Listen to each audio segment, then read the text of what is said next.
Well, good morning, conference. I'm Penny Ann O'Donnell, and I am thrilled to be the voluntary director for our Conservative Policy Forum, the CPF, the ideas engine at the beating heart of our voluntary party, with direct links to government.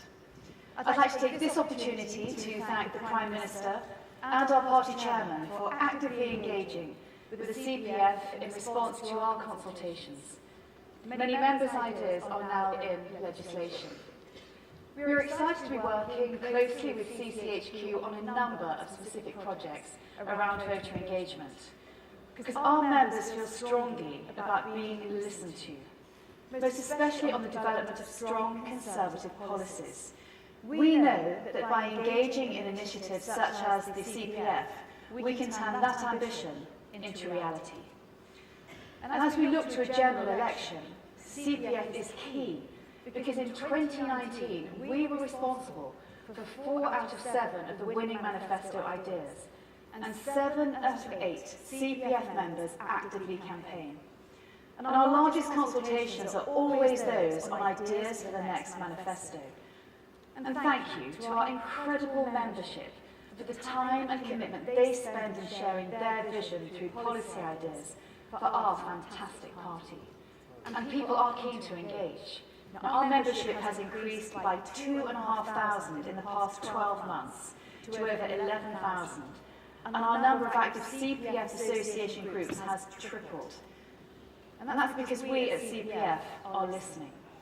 We are listening to the need to campaign with our Winning Wednesdays and Connect Calling. We are listening to the voices of our rural communities through our Barnstorming initiative, where we have joined with the Conservative Rural Forum to ensure that rural voices are truly heard.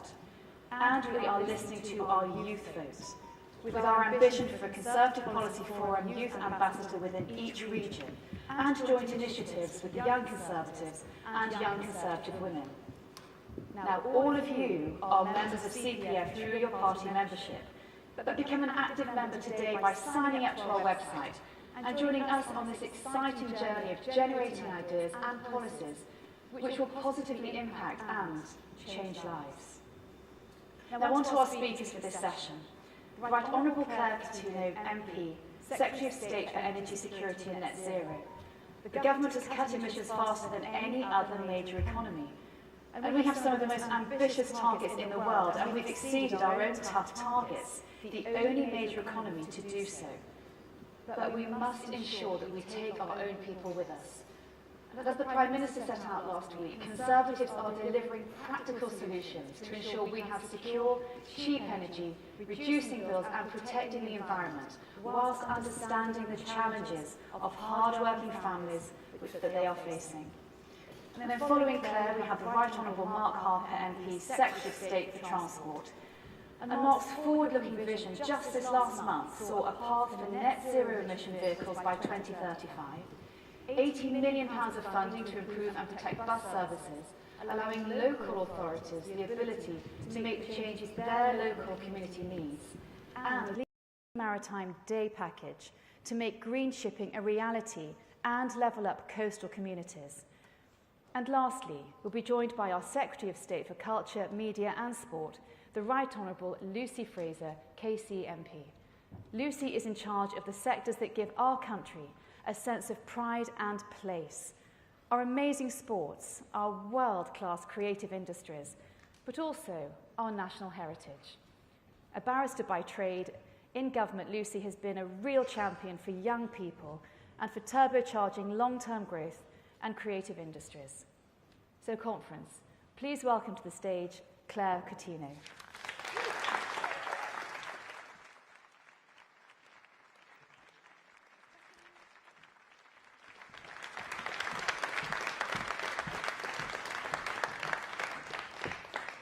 Thank you.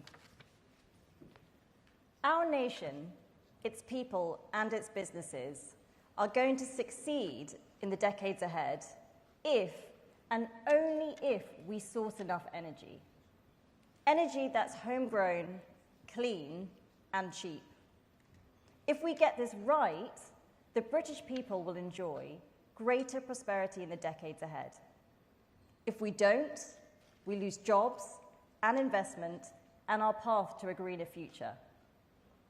I first want to pay tribute to my predecessor, Grant Shapps, who was relentless in making the case for energy security. He rightly said that we cannot be at the mercy of tyrants like Vladimir Putin, who seek to weaponize oil and gas against us. Our best defense is ensuring our own energy independence. And that energy independence is exactly what the Conservatives are delivering. We don't just have the world's largest offshore wind farm, we have the second largest and the third, and yes, we have the fourth and imminently the fifth largest too, all built under our watch. We're investing in solar, in fusion and in hydrogen, and rather than relying on imports, as Keir Starmer would have it, we're backing our own North Sea. And we're delivering the first large-scale nuclear project since Margaret Thatcher's government. In fact, each and every operational nuclear power plant in Britain began its life under a Conservative government.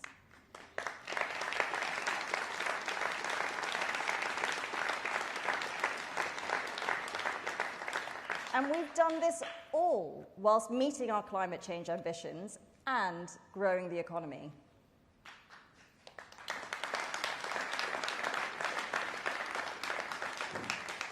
Over the last 30 years, we've cut our emissions by half.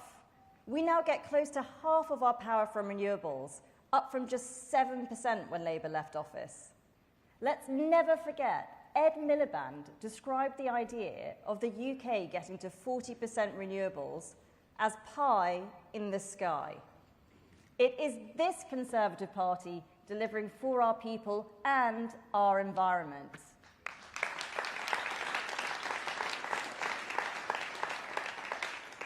Our leadership is also bringing wealth to our economy and to British workers. Since 2010, we've secured £200 billion in low-carbon investments, with up to £375 billion on the way. Carbon capture will see 50,000 high-skilled British jobs in places like Teesside and the Humber. Our world-leading offshore wind farms will see 100,000 jobs by 2030, from Aberdeen to Cornwall. And our pioneering hydrogen industry is bringing jobs right here in the northwest of England and over the border in North Wales. And conference, we're not just creating energy, we're saving energy too. When Labour left power, less than 12% of homes were considered energy efficient. Now, that figure is 50%. It is we Conservatives who are delivering the practical solutions to ensure we have secure, cheap energy, reducing bills and protecting the environment. Yet despite our success, we need to be honest about the challenges ahead. The transition to clean energy should be a cause of optimism for the country. It should mean jobs and opportunities and pride that we are playing our part in a global challenge. However, for too many people, it had started to feel like an intolerable cost at a time when, after the last few years, they felt they could least afford it. Across Europe, we are seeing the consequences when the public feel that they are being forced into the wrong decisions for their homes and their families. In Germany, the climate skeptic AfD is now polling in second position in Europe's largest economy. In France, over a quarter of people think that climate change is a conspiracy. And in the Netherlands, the rise of a new net zero skeptic party stormed their local elections. Meanwhile, in the UK, only 7% of people think net zero is going to be good for them and their family in the near term. Uxbridge showed us what happens when you tax people for using their cars without thinking about how they would be able to get around otherwise.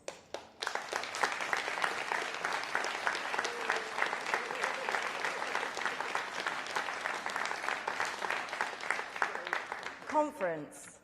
I've worked with families running on a tight budget. I know the difference £12.50 Labour's ULEZ tax can make to people whose finances are stretched. If we are to succeed, net zero can't be something that's done to people by a privileged elite. We cannot force people to make the wrong decisions for their families, and it's immoral to put forward policies that will impoverish people here when emissions are rising abroad.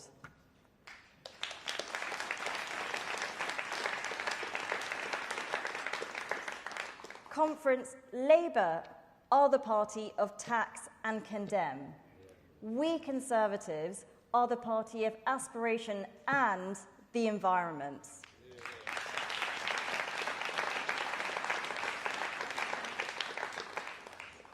And we should be clear. In the UK, we account for 1% of global emissions. Whilst we've reduced rapidly, other countries are polluting more. Their emissions are rising and rising fast. In China, emissions are up over 300%. We will play our part and we will support other countries to do more, but we can't do that off the backs of struggling households here at home.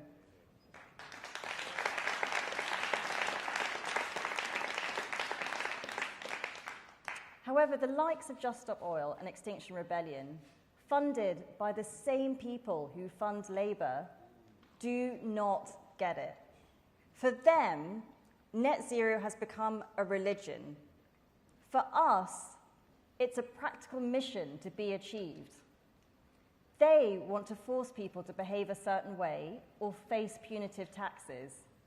And more than that, they show sheer condescension about people's normal way of life. Do you eat meat? How dare you? You're flying away for a week in the sun? How selfish. You're driving to work to put food on the table for your family? Well, you should have chosen a different job. It is these zealots that would see the cause of climate change lost. They are more concerned with signalling their own purity than with energizing the cause of climate change.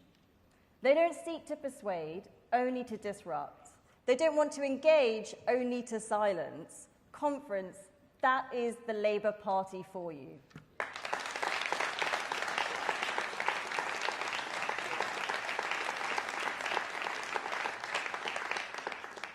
And what do we see? It's no wonder that Labour seems so relaxed about taxing meat.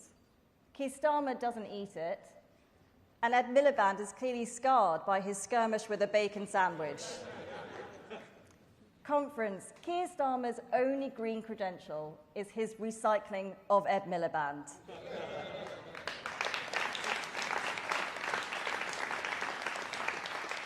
A man who has already been binned off once before the great British public, a man who's working in lockstep with Just Stop Oil, and a man who's clearly radicalised Keir Starmer.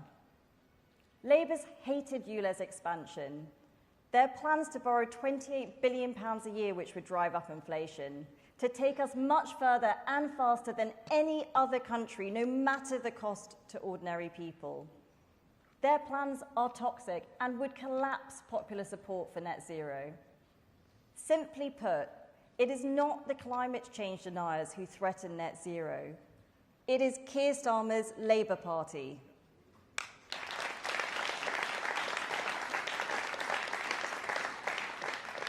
They choose ideology over reason at every turn.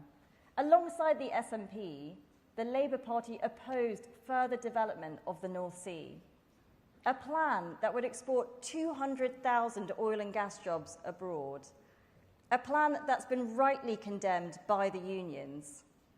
Even our climate change watchdog says that when we reach net zero in 2050, we'll still need oil and gas as part of our energy consumption. Yet Labour would shut down the North Sea. They'd have us more dependent on foreign regimes for longer.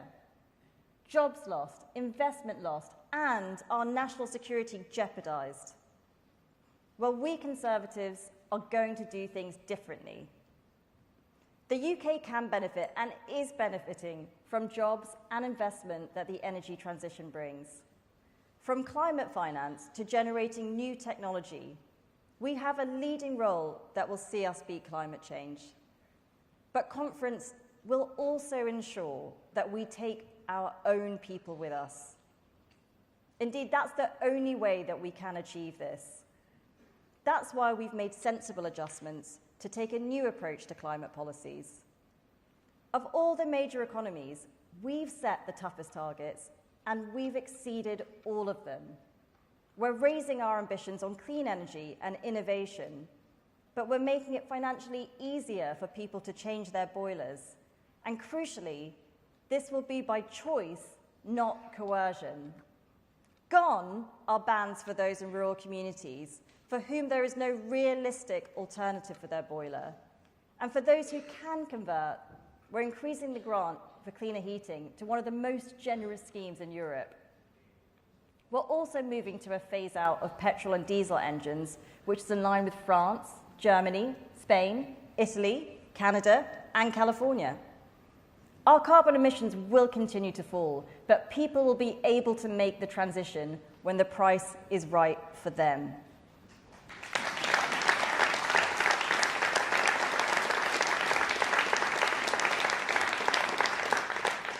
We've taken these bold decisions because they are the right ones for our people. We will be ambitious, but we can also be practical, and above all, we must be compassionate. It's we Conservatives who will deliver both for our people today and for generations to come. This is a decades-long endeavour, and we are in it for the long haul.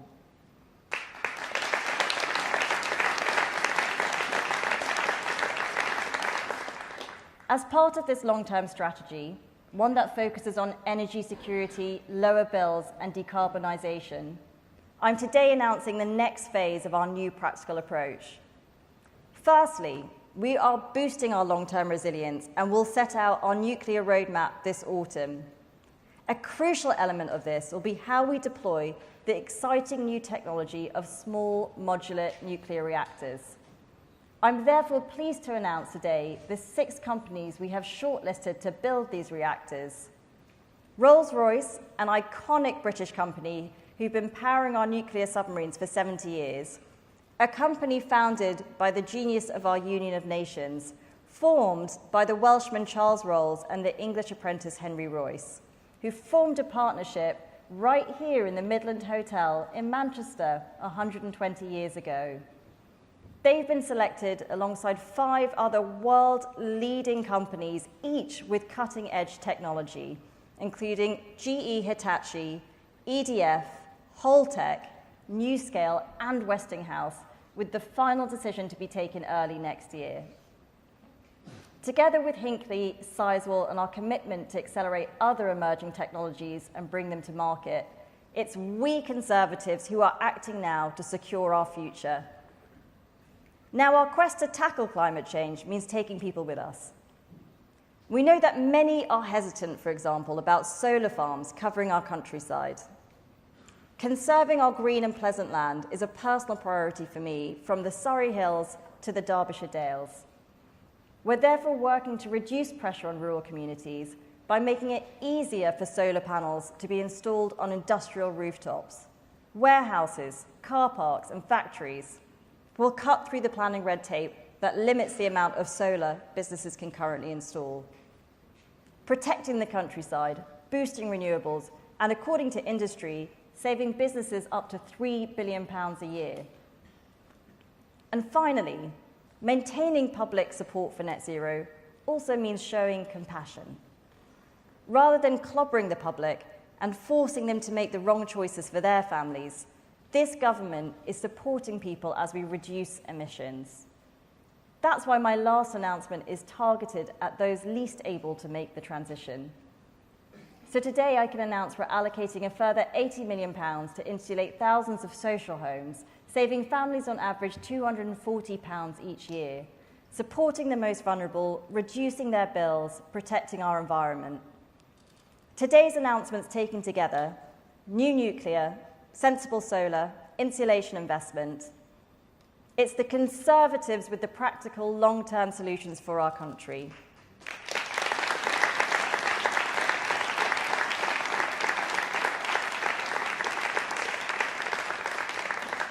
And the contrast with Labour could not be starker. Their approach concerns me because it risks public support in the very endeavour they claim to champion. And it also imperils our mission as Conservatives. I'm a Conservative because I believe that we are custodians of the things that we cherish. We must deliver abundant, cheap energy so that the next generation can benefit like we did. We must preserve and protect the environment for those yet to be born. Since Mrs. Thatcher stood up at the United Nations in 1989, it's been this country that's reduced emissions faster than any of our competitors. I believe that if we place ourselves at the forefront of the latest energy revolution, we'll reap the rewards just as we did in the Industrial Revolution 200 years ago. We will be ambitious, we will be innovative, and we will be pragmatic. These are, after all, the attributes that the world associates with Britain. So let's take the fight to short-term Starmer. Let's not allow Labour to play politics with our energy security, for it's only the Conservatives who can save our environment, grow our economy, and secure our children's future. Thank you.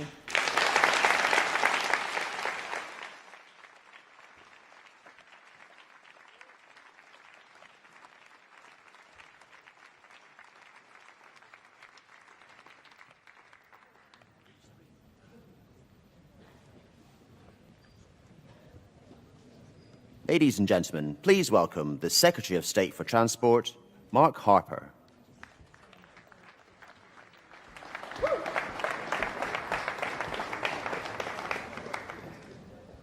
Conference, thank you. It's great to be with you in Manchester, and as Transport Secretary I'm supported by a great ministerial team who join us today. Jessie Norman, Hugh Merriman, Richard Holden and Charlotte Vere. I'm proud to lead a team working every day to keep Britain moving forward. I'd also like to welcome two special guests. Our newest Member of Parliament, Steve Tuckwell, Uxbridge's Steve Tuckwell.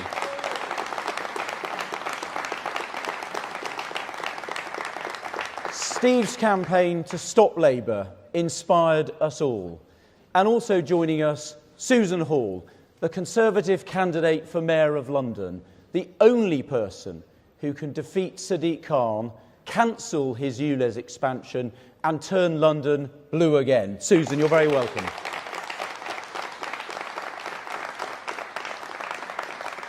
Now, when we arrived in the department last October, we faced industrial action across our railways. By March, we'd resolved the dispute at Network Rail, meaning the rail infrastructure is always available, crucial for moving freight. But the union barons at the RMT and ASLEF have since refused to let their members on train operators have a say on the fare offers on the table. They don't care how many thousands of pounds their members lose in pay, as long as Mick Whelan still sits on Labour's National Executive Committee, pulling Sir Keir's strings. That's why Labour refused to criticise the continued industrial action, which achieves nothing but disrupting hard-working businesses and people who just want to get on. They take money from the pockets of ordinary people who could never dream of a train driver's wage. The union barons seek to inconvenience people, but all they do is risk resentment towards rail workers, and they put their own industry at risk. Now, make no mistake, Conference, I'm proud of what we Conservatives have done to support our railways. We've invested over £100 billion to transform services, with millions of passengers across the country travelling on new trains on upgraded tracks. In 13 years, Labour electrified just 63 miles of railway track. We've delivered over 1,200 miles. The choice is clear: Labour-backed strikes or Conservative investment.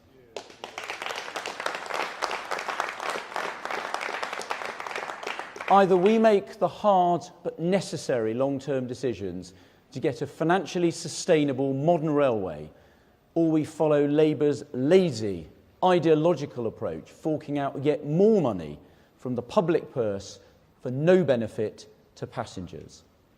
Now, Conference, for people in my rural constituency, and indeed across our country, buses are the backbone of public transport, and this Conservative government is backing our buses. We have invested over £3.5 billion in our bus network since March 2020, including over £1 billion to help local areas make bus services more frequent, more reliable, better coordinated and cheaper. The evidence is clear. In Labour-run Wales and London, bus fares increased last year. In Scotland, the SNP put them up. But in England, outside London, thanks to our Conservative fare cap, bus fares actually went down, helping with the cost of living. Now, in the maritime sector, which carries 95% of UK goods, we're investing to guarantee its sustainable future. In aviation, with our Jet Zero, we're ensuring we can cut pollution while still growing our economy and helping people go on well-deserved holidays, with the Prime Minister's clear commitment last month to no new punitive taxes that discourage people from flying. But conference, for most people, the most important mode of transport remains the car, the van, the lorry, or the motorbike. Now, from listening to certain corners of the metropolitan bubble, you would think owning a car was immoral, a dirty habit, an optional extra in people's lives. Politicians like Sir Keir Starmer, Sadiq Khan, and Mark Drakeford are only interested in the short term, taking the easy way out and making decisions that hammer motorists to seek praise from the social media and London newspapers. It's the Conservative Party which is proudly pro-car. We are on track to a future where zero-emission vehicles powered by batteries, hydrogen or other clean technologies mean we keep driving, but powered in a way that's fit for the future. And this Conservative government will make the hard but necessary long-term decisions to get the country on the right path for the future, even if some people don't like it. What a contrast with Labour. In London, Sadiq Khan's ULEZ expansion is a Labour tax on the poorest drivers. And conference, he wants to go further. His pricing would see every driver pay per mile driven, no matter how clean their car is. And in Labour-run Wales, Sir Keir Starmer's blueprint for Labour, there are blanket 20-mile-an-hour speed limits, an ideological ban on road building, and plans to charge people to drive on the M4. And just last week, they let slip their plans for road charging across Wales. And it isn't just in Wales or in London. Right across our country, there is a Labour-backed movement to make cars harder to use, to make driving more expensive, and to remove your freedom to get from A to B how you want. Conference, it's time for Conservatives to act. And today I'm proud to announce a comprehensive plan to back drivers. First of all, I'm calling time on the misuse of so-called 15-minute cities. Now, there's nothing wrong with making sure people can walk or cycle to the shops or school. That's traditional town planning. But what is different, what is sinister, and what we shouldn't tolerate is the idea that local councils can decide how often you go to the shops and that they ration who uses the roads and when, and they police it all with CCTV. So today, I am announcing that the government will investigate what options we have in our toolbox to restrict overzealous use of traffic management measures, including cutting off councils from the DVLA database if they don't follow the rules.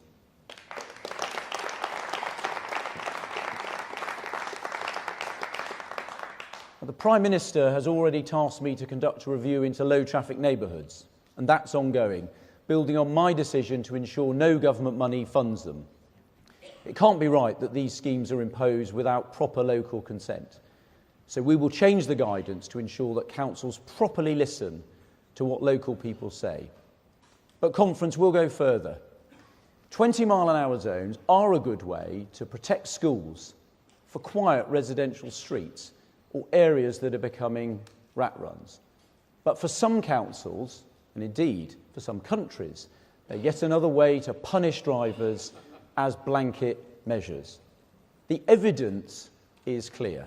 This makes little difference, may actually increase pollution, and risks motorists ignoring 20-mile-an-hour zones where they are needed. So we will change the Department for Transport's guidance requiring councils to only use 20-mile-an-hour zones where there's a good reason, and underlining that 30 miles per hour is the default speed limit on urban roads.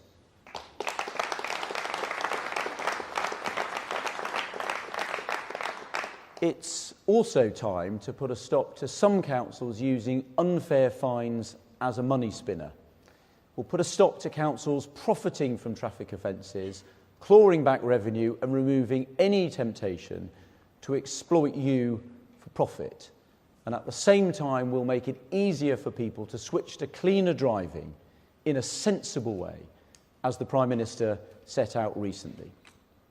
There's much more. We'll make it easier and cheaper to drive and ride, to park and to use transport sensibly. To cut down on jams, we'll tune up traffic lights to help junctions flow and restrict 24-hour bus lanes where they aren't appropriate. And our plan includes a new national parking platform, ending the need to install numerous apps just to park your car, as well as a comprehensive package of measures to help councils tackle the menace of potholes. Now, conference 36 years ago, Margaret Thatcher inspired a working-class boy from Swindon to join the Conservative Party. And a year later, she told us how we have a full repairing lease on our country and on our environment. And since 2010, Conservatives in government have worked to deliver her vision. That working-class boy from Swindon was me, and I make no apology for working to make our transport fit for the future, playing my part in delivering her legacy. Conference, as a Conservative, I want to give people choice to make their lives easier, not to force them to travel in a certain way or at a certain time. We can make it easier and more convenient for people to use cleaner cars, but forcing no one to give up the cars they have today. We can make it safer for people to choose to walk or cycle, but without forcing drivers off the roads. And we can cut our carbon emissions without taxing poorer motorists off the road or without CCTV enforced council rationing. Conference, we're at a fork in the road. Labour will continue with their same failed approach, taxing the poorest motorists, political speed limits, banning road building. Labour would put Just Stop Oil in the driving seat. They'd fix a camera on every lamppost, put a hand in every pocket. Instead, we stand for freedom to travel how you want, a sensible approach to protecting our environment. We stand for making the hard but necessary long-term decisions to get the country on the right path for the future. The choice is clear. We've got a long-term plan to back drivers. Labour has a long-term plan to tax drivers. We're on the side of hard-working people. Labour wants to drive them off the roads altogether. We will take the difficult decisions to put our country on the road to the future. Labour will condemn us to the slow lane. That is why I back Susan Hall in London, Andy Street in the West Midlands, Ben Houchen in the Tees Valley, and our fantastic Prime Minister Rishi Sunak to lead us into the next election and to win. Conference, thank you very much indeed.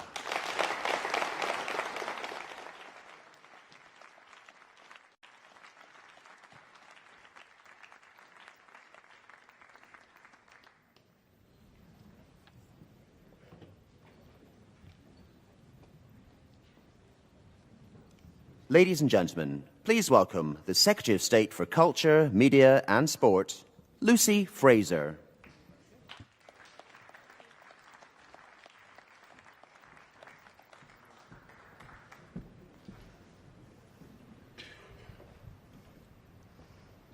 Conference, it's fantastic to be with you here today in Manchester, the home of Media City, Oasis, the Stone Roses, Take That, United and City. Manchester is one of our capitals of culture. I say that as a proud northerner, albeit from Leeds. Manchester, Leeds, Newcastle, Liverpool. These cities have so much culture, creativity, and potential. Today, I want to talk to you about the huge potential of our cultural and creative industries and how this potential has been harnessed by conservative government after conservative government. And I want to talk to you about how we can and will continue to maximize this potential in the years to come. And for me, believing in the power of potential, believing in our country, in our people, in our industries, that's why I'm a conservative. And just to illustrate that, I wanted to begin with a story of a brilliant woman called Yetta, who understood the importance of potential and maximizing it. Her parents were Russian, and they came to this country as refugees fleeing persecution. And despite many drawbacks of that age, being Jewish, the daughter of immigrants, and a woman, she succeeded. Yetta ignored obstacles and focused instead on the opportunity she had been given to be brought up here in the UK and in her very own extensive potential. She became the first female barrister in Leicester and practiced at the bar until she was 80.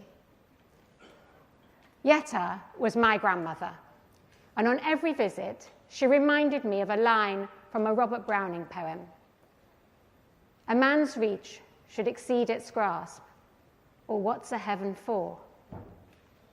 It's a line about believing in our ability to succeed, not just settling for the status quo, about maximizing opportunity and potential, which summed up her life. And like her, I want to maximize the potential of all those sectors that I represent. Right now, we are in a golden age for British culture. We unambiguously dominate in all forms of our creative industries globally. In television, UK programmes are being exported across the world. We've had 74 British Oscar winners since 2010. Musically, Adele, Ed Sheeran, and Harry Styles continue to dominate the global charts. Last month, an executive at Warner Brothers told me that when he meets others from the industry abroad, they say, "How do we be more like the UK?" Football is a major global export. I challenge any of you in this room to tell me that on your holidays abroad, you haven't met a waiter, a taxi driver, or a tourist on a beach who hasn't shared their support for an English team. And it's not always United. Last holiday, I met someone who supported Grimsby Town. Conference, this success is no accident. It's the result of the hard work and ingenuity of our creative industries and the talent of many impressive individuals. It's also the result of consecutive conservative governments who have recognized this potential. Since 2012, we have supported the success of these industries with tax reliefs across the board, from film to animation to video games to theatre. These tax reliefs have helped to attract significant global investment into the UK. And when times were really hard, we stepped up. During COVID, a cultural recovery fund, £1.57 billion, which supported nearly 220,000 jobs and 5,000 organisations and protected our cultural heritage and creative industries. Our film and TV Restart scheme supported over 1,000 productions, over 100,000 roles for cast and crew, and over £3 billion of production expenditure. We know that this cumulative support has driven success. High-end television saw a total production spend in the UK of £4.3 billion in 2022, up from just £390 million in 2013, the year the tax relief was introduced. That's a 10-fold increase. Jobs that would not have been filled, stories not told, creativity taken elsewhere without that Conservative support. But Conference, we can't rest on our laurels. Our mission as a government is to grow the economy, creating better jobs and opportunity right across the country. We are making the necessary long-term decisions to get the country on the right path for the future. The creative industries are one of the 5 high-growth tax sectors that we're targeting. And we have set lofty ambitions. Growing the creative industries by an extra £50 billion, creating 1 million extra jobs all over the country, and delivering a creative careers promise that builds a pipeline of talent, all by 2030.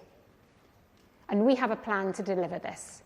The Creative Industries Sector Vision, published in June, backed by an initial £77 million of funding, which we expect to bring in £250 million of private investment, with further support coming down the track. And we will ensure that young people who want a career in the creative or cultural industries can develop the necessary skills. And Conference, this simply would not have happened under Labour. They are always focused on the short term. They talk the talk, but they never deliver.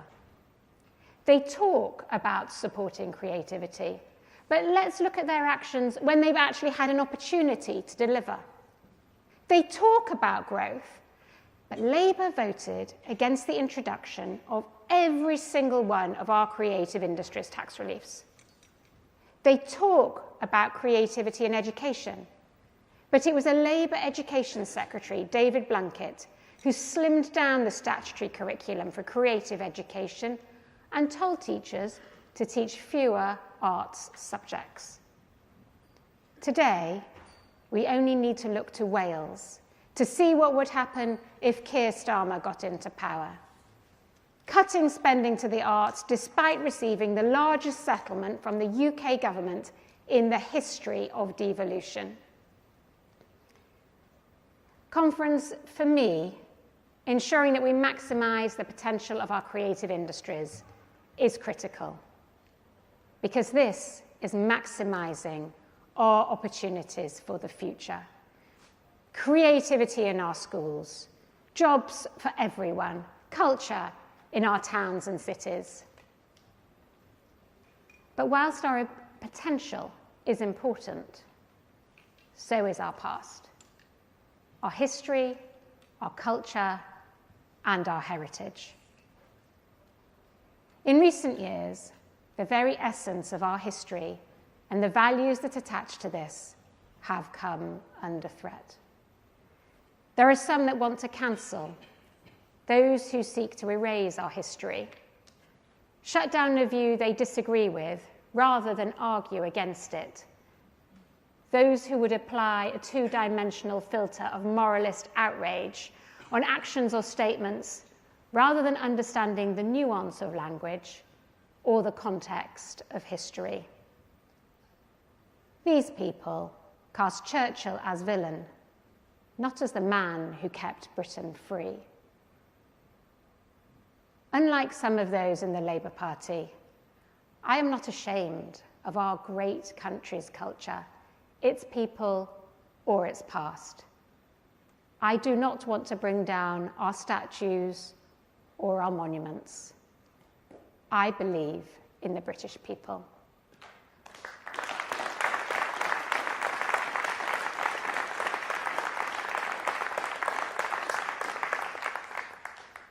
What some call culture wars, I say, is standing up for our principles: pride, tolerance, understanding, learning, respect, fairness, and common sense. That's why the sports strategy we published in July sets out a common sense approach to trans inclusion in women's sport, protecting women, and the integrity of women's sport, with fairness at its core.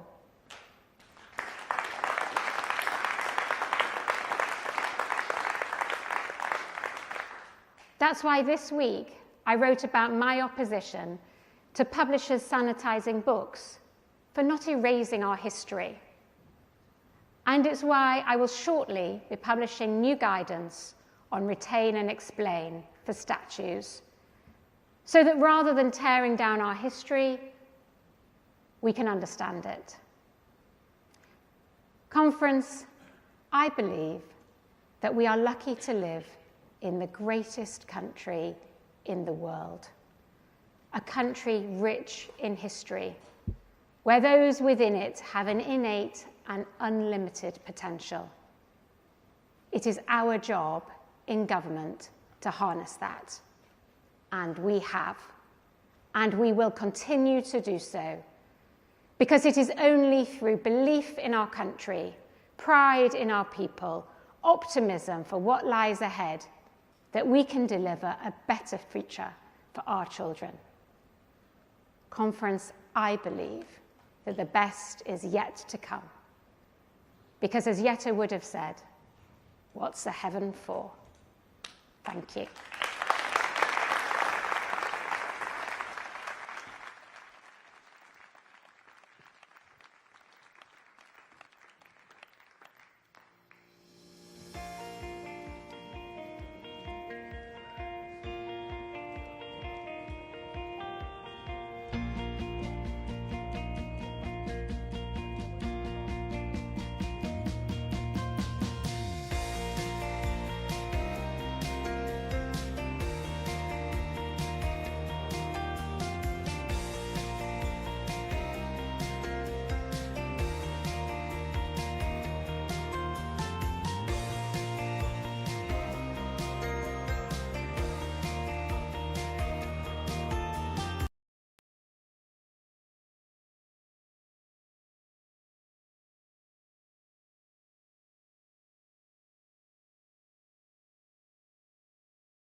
Ladies and gentlemen, please welcome the Chairman of the National Conservative Convention, Peter Booth.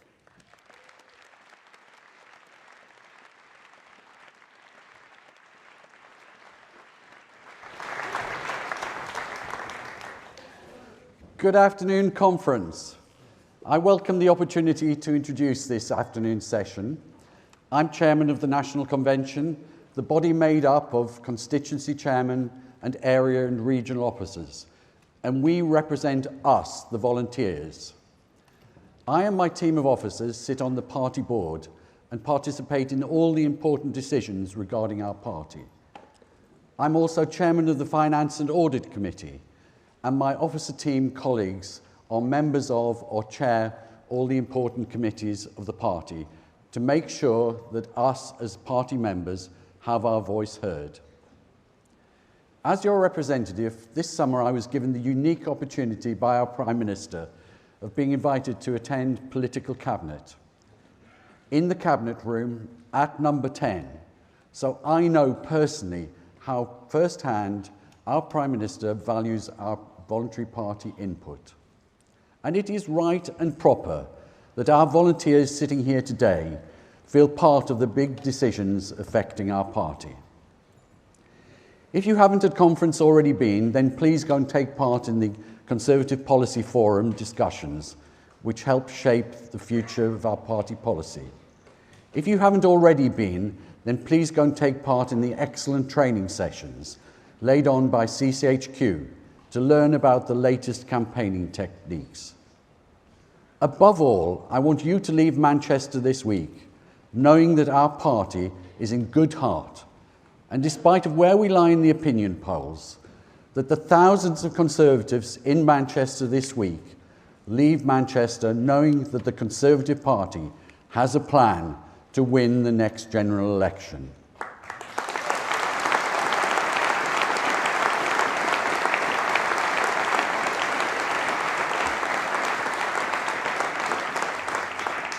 You've all seen our Conservative Conference slogan, long-term decisions for a brighter future. And this week, our Prime Minister and our government will set out our approach to the big issues facing Britain.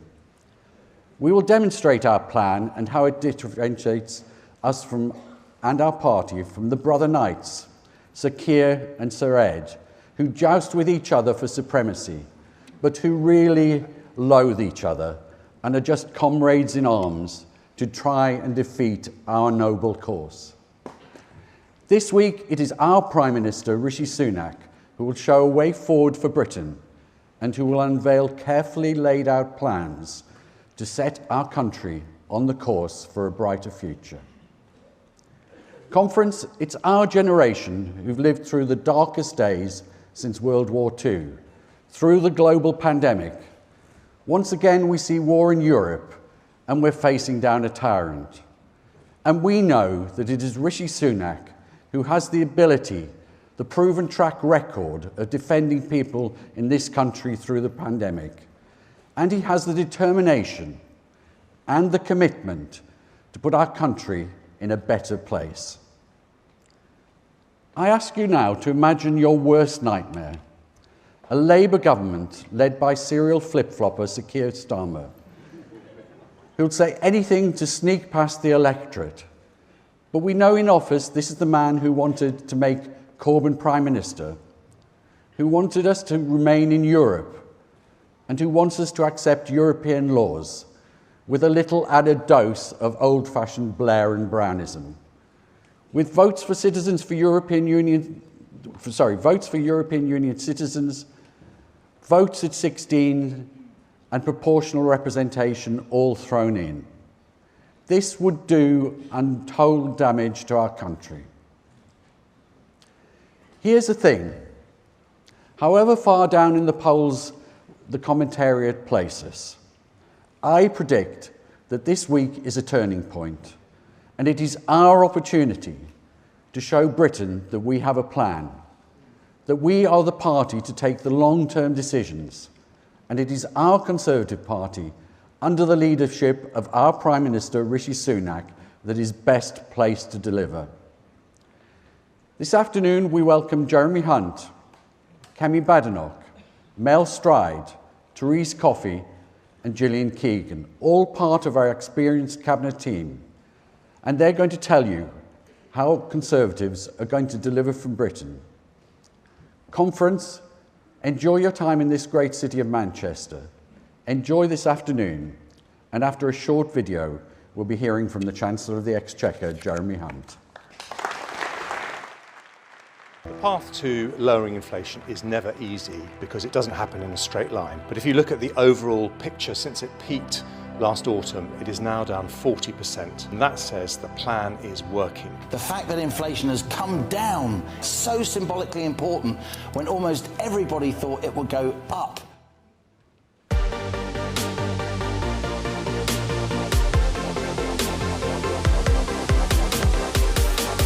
For not only did inflation fall to 6.7% in August, it's falling faster than expected. Things are moving in the right direction, with food inflation falling for the 5th consecutive month. UK GDP is revised higher for the first and second quarters, with the country's statistics office hailing post-pandemic performance stronger than both Germany and France. The increase of childcare support, the introduction of capital investment allowance in the spring budget, targeting key growth areas, advanced manufacturing, life sciences, clean energy, that is all on the right track. Today, we build for the future. With inflation down, debt falling and growth up, the declinists are wrong and the optimists are right.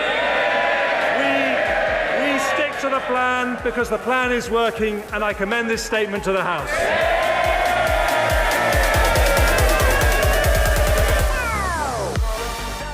Welcome to the stage, the Chancellor of the Exchequer, Jeremy Hunt.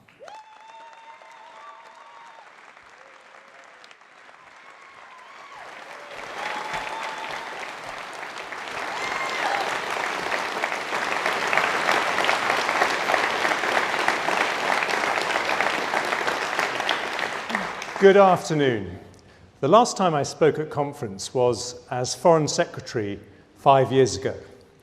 After that, I thought my time in government was over. So it's great to see the PM getting the over 50s back into meaningful work.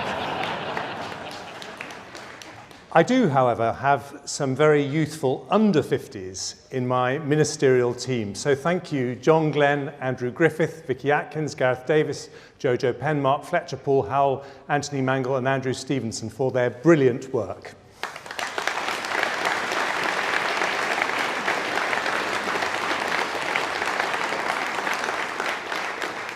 And it's great to be in Manchester. Since 2010, this great region has seen unemployment halve, nearly 200,000 more jobs, and 6 new tech unicorns. Labour mayors talk up the problems, but it's Conservatives who chalk up the jobs.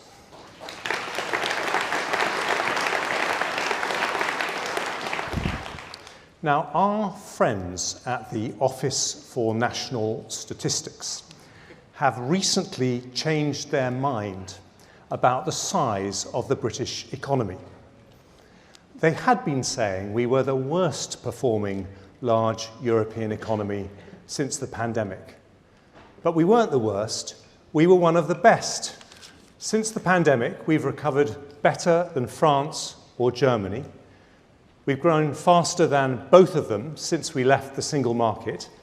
And since 2010, we've grown faster than France, Germany, Italy, Spain, Austria, Finland, the Netherlands, and Japan. So to all the pessimists and declinists who've been talking us down, we say this: don't bet against Britain. It's been tried before and it never works.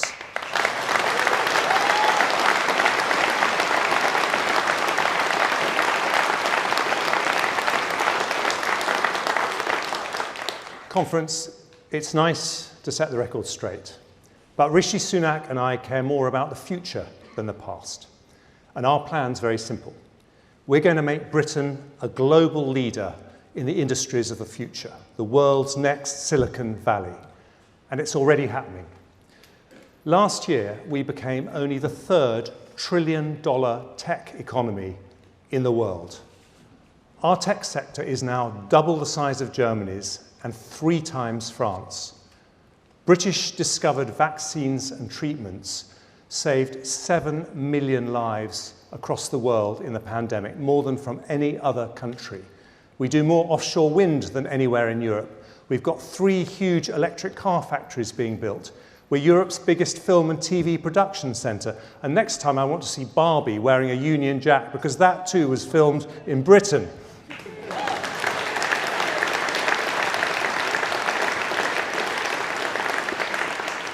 My Mansion House reforms are part of that, because they'll help fast-growing companies source billions of pounds of extra capital.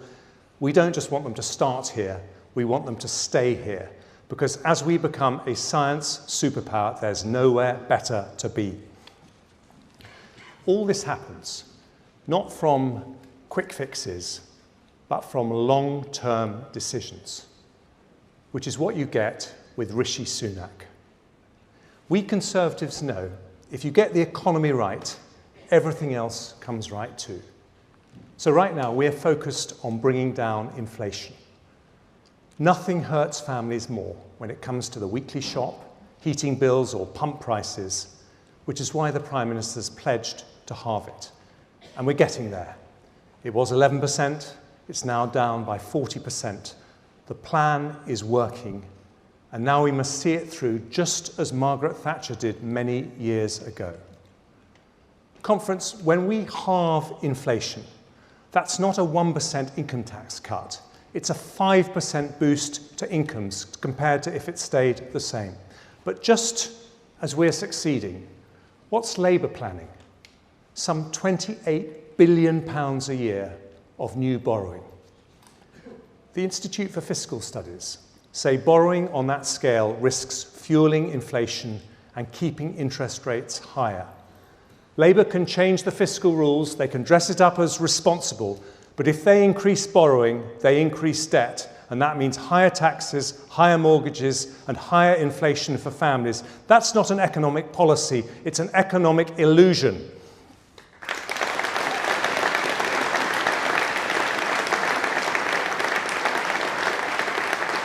And it underlines the elemental choice in British politics, the choice behind all other choices. Sound money under the Conservatives or run out of money under Labour. Never again, conference, never again.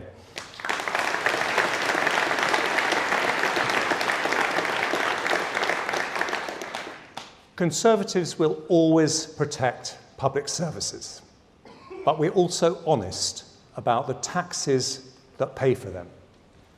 After a once-in-a-century pandemic and the biggest energy crisis in a generation, the level of tax is too high. We were right to protect jobs and families, and thanks to Rishi's furlough scheme, we recovered faster from the pandemic than others.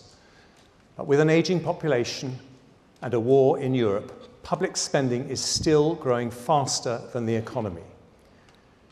Now, some say that's inevitable.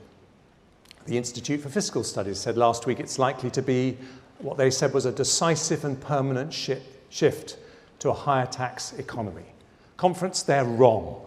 We need a more productive state, not a bigger state.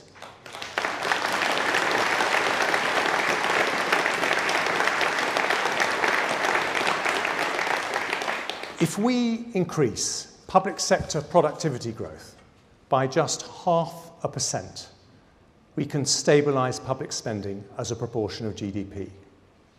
Increase it by more and we can bring the tax burden down. 0.5%.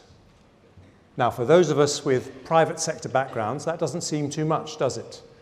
In the public sector, I'm telling you, it's harder, but we are up for the challenge. So I've commissioned my deputy, John Glenn, to restart the process of public service reform. John wants to know why teachers say that more than half their time is spent not actually teaching. Why police officers complain they spend longer filling out forms than catching criminals. Why doctors and nurses say they spend up to half their time not with patients, but on admin. Of course, we need modern working practices and better IT. But the Treasury too needs to change its focus from short-term cost control to long-term cost reduction. And we're going to start with the civil service. We have the best civil servants in the world, and they saved many lives in the pandemic by working night and day. But even after that pandemic's over, we still have 66,000 more civil servants than before. New policies should not always mean new people.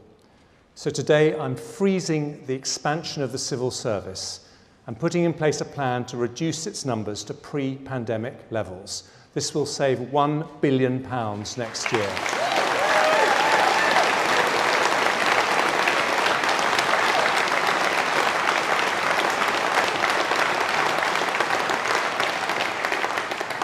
And I won't lift that freeze until we have a proper plan, not just for the civil service, but for all public sector productivity improvements. That means, amongst other things, changing our approach to equality and diversity initiatives. Smashing glass ceilings is everyone's job, not a box to be ticked by hiring a diversity manager. But I'm going to surprise you with one equality and diversity initiative of my own. And trust me, you'll like this one. Nobody should have their bank account closed because somebody else decides they're not politically correct.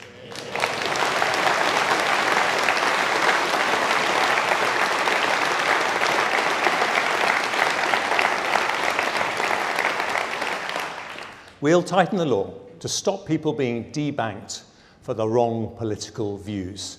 The Lib Dems are wrong to want to overturn a democratic Brexit vote, but they still need a cash point to withdraw their euros. The SNP are wrong to ignore a democratic vote for the union, but they still need a bank account to pay for their motorhomes.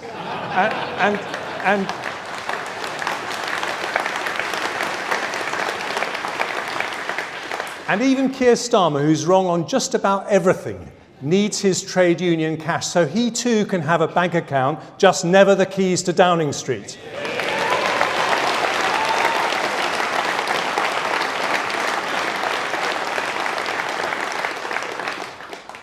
there's somewhere else where we need to rethink the way the state works, our welfare system. I'm proud to live in a country where, as Churchill said, there's a ladder everyone can climb, but also a safety net below which no one falls. That safety net is paid from tax. And that social contract depends on fairness to those in work alongside compassion to those who aren't. And that means work must pay. We're making sure it does. From last year, for the first time ever, you can earn £1,000 a month without paying a penny of tax or national insurance. But despite that, even when companies are struggling to find workers, around 100,000 people are leaving the labour market every year for a life on benefits. Mel Stride gets this 100%, which is why he's replacing the work capability assessment. And we're going to look at the way the sanctions regime works. It isn't fair that someone who refuses to look seriously for a job gets the same as someone trying their best. Now, Labour have pledged to end sanctions. Have they learned nothing? When they left office, we had more children in workless households than nearly anywhere in Europe. Since then, those households are down by 1 million, and conference, we are never, ever going back.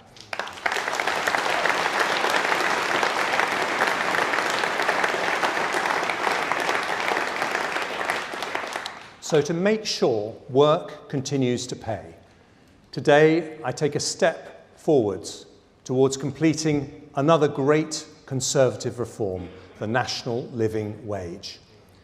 Since we introduced it, nearly 2 million people have been lifted from absolute poverty after housing costs, not by tax credits or benefits, but by removing the barriers to work, boosting salaries, cutting tax, making work pay.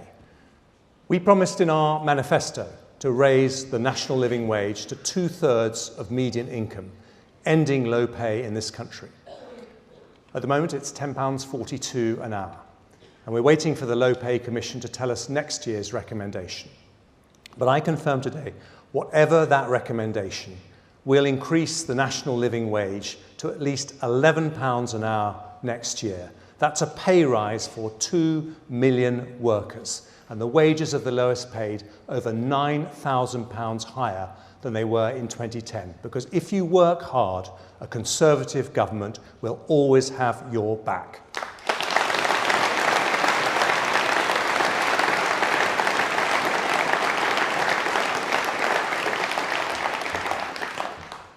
It's easy to support higher growth, better public services, and lower taxes. Harder to make it happen. In Britain today, there's only one party prepared to make those difficult decisions. Our party and our Prime Minister, whose diligence and tenacity have given us the Windsor Framework, the Atlantic Declaration, the Trans-Pacific Trade Deal, and the NHS Workforce Plan, whose own life story shows just what's possible with education, aspiration, and hard work. His story and our story.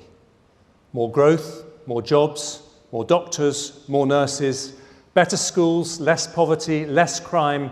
Conference, it's time to roll up our sleeves, take on the declinists, and watch the British economy prove the doubters wrong. Thank you.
Ladies and gentlemen, please welcome the Secretary of State for Business and Trade, Kemi Badenoch.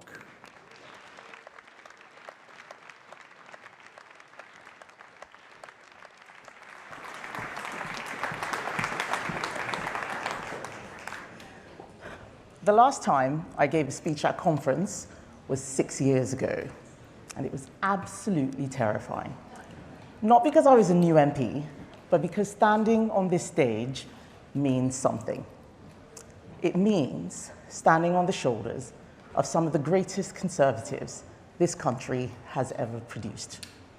On the conference stage in 1988, a cabinet minister said, "You can build far greater and far more lasting prosperity by letting people cooperate in the freedom of the marketplace than by making them submit to the coercion of government regulations and state bureaucracy."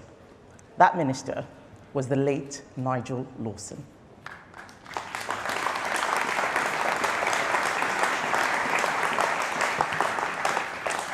A man who helped turn this country's fortunes around. We here today are custodians of that tradition. At every significant moment of British history, Conservatives have applied our values for the good of the country. As Business Secretary, I have the privilege of traveling all around our United Kingdom, listening and learning from the people who make this country great. The entrepreneurs, the risk takers, the problem solvers who are inventing new products, creating new jobs, and generating prosperity. And as Trade Secretary, I'm filled with pride at the huge honor of representing the UK on the world stage. And you know what? Everywhere I go, other countries speak with nothing but admiration and respect for Britain. Then I feel a twinge of sadness, because I remember that our political opponents back home and their friends in the media continue to speak about our country like it's an irrelevant nation. We reject this narrative.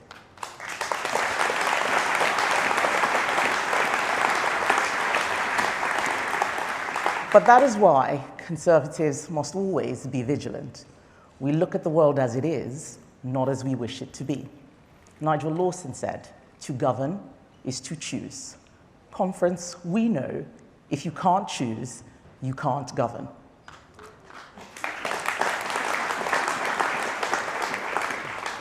We are honest about costs and trade-offs. We are prepared to make difficult decisions.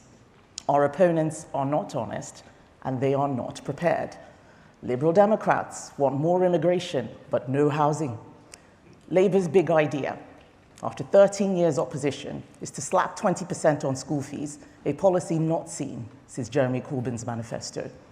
And as for the SNP, well, let's wait until the outcome of their police investigation.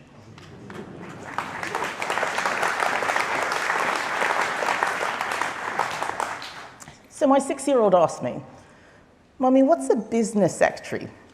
What does that mean?" So I told him it means everything is my business. From supermarkets to labor markets, supply chains to strikes, small business to big business, we are working to keep Britain on top. And it has been a difficult time to be in government anywhere in the world. Ministers in other countries tell me about supply chain issues affecting everything from getting car components to stocking supermarket shelves. They tell me about how they are coping with unfilled vacancies as societies from Germany to Japan get older. But it is only when I am back in the UK that I am told that all these issues are down to Brexit. Our political opponents are obsessed with viewing every problem as Brexit, relentlessly talking down our country. So, as your Business and Trade Secretary, I'm here to set the record straight. They told us Brexit would hold back our recovery from the pandemic, and we had the worst economic performance in Europe. Wrong. The UK's recovery from COVID has outpaced France and Germany. This year, we overtook France to become the third largest manufacturer in Europe.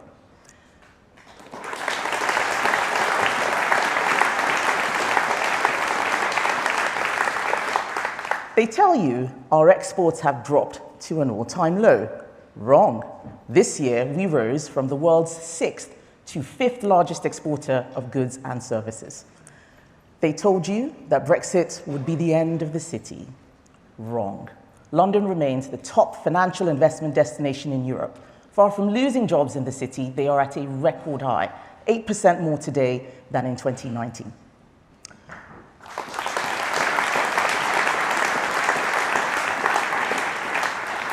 But I'm not here to tell you that leaving the EU was without challenges. That would not be true. People knew it would take time, and there would be challenges along the way. What is true is that we are working to fix them. Whether it is the Prime Minister's landmark Windsor framework, or the great work of my Lords Ministers Malcolm Offord and Timothy Minto, lowering export barriers and removing unnecessary regulations, I want you to know we are solving the problems one by one. This government's vision for business and trade is about more than Brexit. My ministers and I have been securing investment, delivering jobs, and levelling up the UK. An hour from here is Ellesmere Port, where car manufacturer Stellantis have invested £100 million in the new production plant, the first of its kind for them in the world. Ellesmere Port may have a Labour MP, but it's a Conservative government that is delivering for them.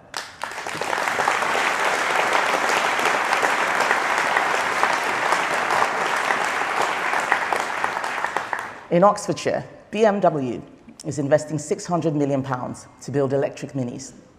In Somerset, thanks to the hard work of my investment minister, Lord Johnson, we secured a £4 billion investment in a new gigafactory, creating up to 4,000 highly skilled jobs.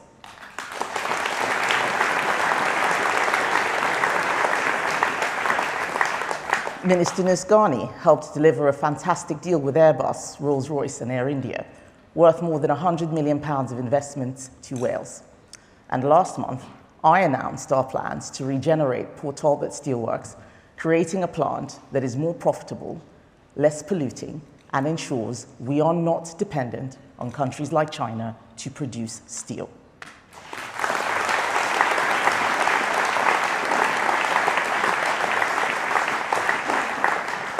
It will level up a part of South Wales that many had written off, saving 5,000 jobs. Port Talbot may have a Labour MP, but it's a Conservative government that is delivering for them.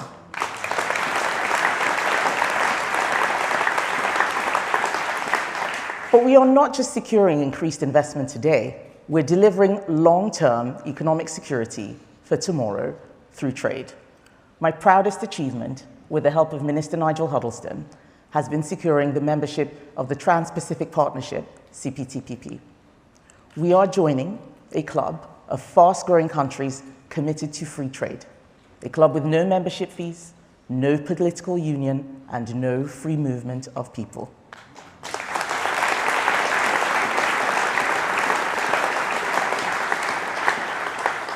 A club that will give us access to a region that will account for 54% of global growth and is home to half of the world's middle-class consumers. A club in which we will never again be asked to sacrifice our sovereignty.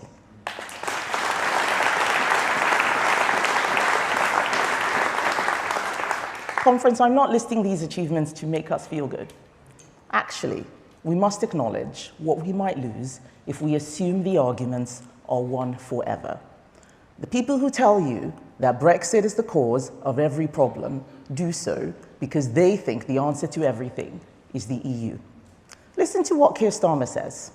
His answer to the global challenges we face is to tax more, regulate more, and then ask the EU what to do next. This is not someone who believes in the UK's ability to think for itself.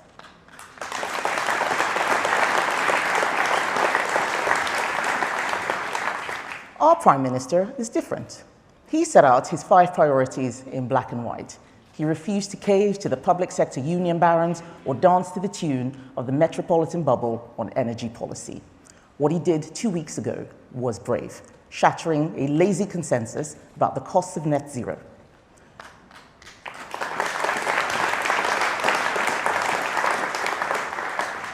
We can't deliver on net zero targets with magical thinking, expecting those who can least afford it to not have cars or heat their homes. We are on your side.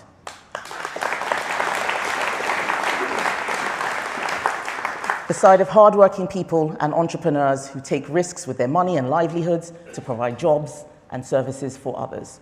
We are on the side of those who toil, not those who tweet.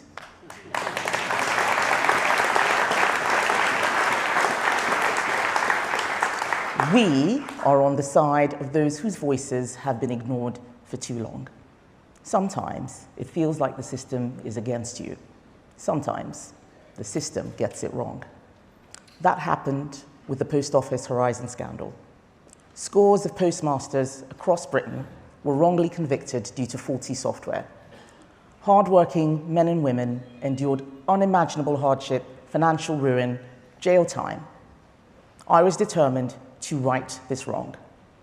No amount of money can fully compensate for liberty unjustly taken away. But with the help of my business minister, Kevin Hollenrake, last month we announced that every wrongfully convicted postmaster will receive £600,000 in compensation.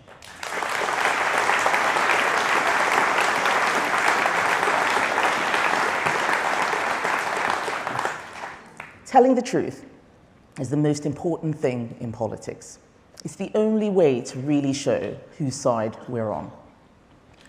One of my heroes is the economist Thomas Sowell. He says, when you want to help people, you tell them the truth.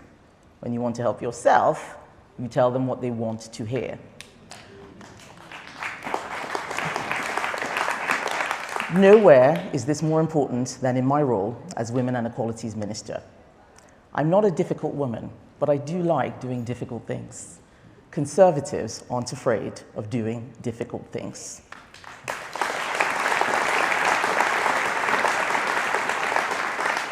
Last year, I published a report that told the truth about race in the UK. Labour didn't like it. They want young people to believe a narrative of hopelessness, a narrative that says there is no point in trying because British society is against you and you're better off asking for reparations. A narrative that tells children like mine that the odds are stacked against them. I tell my children that this is the best country in the world to be black because it is a country that sees people, not labels.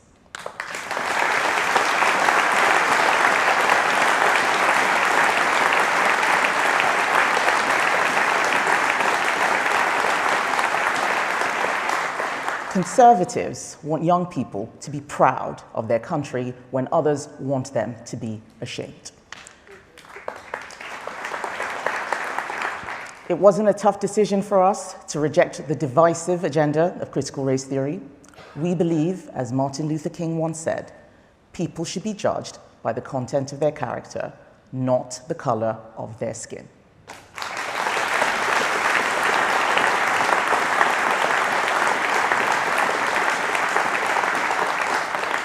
And if that puts us in conflict with those who would re-racialize society, who would put up the divisions that have been torn down, well, conference, all I can say is bring it on. Let Labour bend the knee before this altar of intolerance. We'll keep building a country that is, in every way, stronger and fairer for all.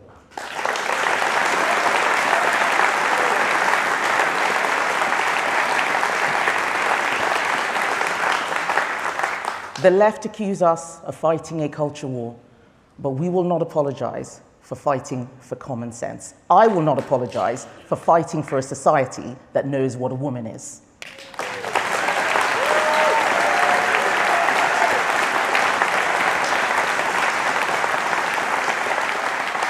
It was this Conservative government that stopped shameful SNP and Labour politicians in Scotland pursuing a self-ID policy that let convicted rapists pretend that they were actually women so they could be housed in a women's prison with potential new victims. I pay tribute to the many women's and LGBT groups, such as Conservatives for Women, Sex Matters, and the LGB Alliance, who despite unbelievable opposition, kept fighting this policy, refusing to be cancelled and speaking the truth.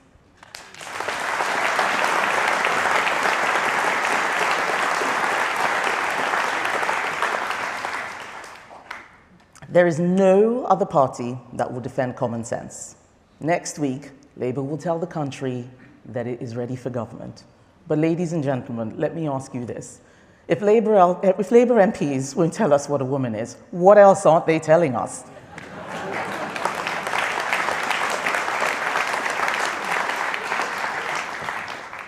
Conference, I think it is obvious that I love my country, I love my party, and I love my job. I'm proud of what my ministers and I have achieved in the last year. No, the job is not yet finished. It never is. But we have done great things, and we cannot let our good work be undone by letting Labour in. The biggest threat to Britain's future would be the calamity of a Labour government. And when we get closer to the election, the starkness of that choice will become clearer. We have in Rishi Sunak a Prime Minister who is making decisions for the long-term interest of our country, even when he gets flack for it, who protects businesses and employees when in crisis, as he did during COVID, but who says no to lazy subsidies and anti-competitive regulations. He has the intellect and work ethic to steer us through whatever comes next, to tell the country what it needs to hear, not just what it wants to hear. Brexit was the greatest ever vote of confidence in the project of the United Kingdom, and we will soon be asking the country to trust that this project is safe in our hands.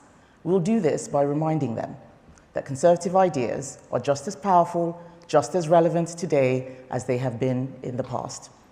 That government is not the answer to every problem, and neither is more spending.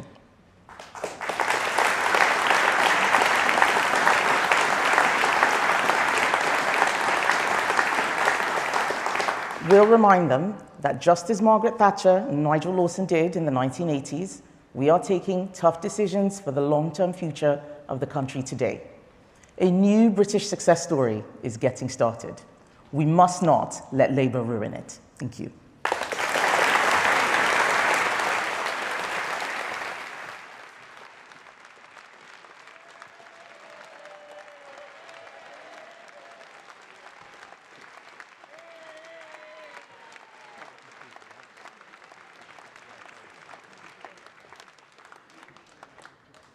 Ladies and gentlemen, please welcome the Secretary of State for Work and Pensions, Mel Stride.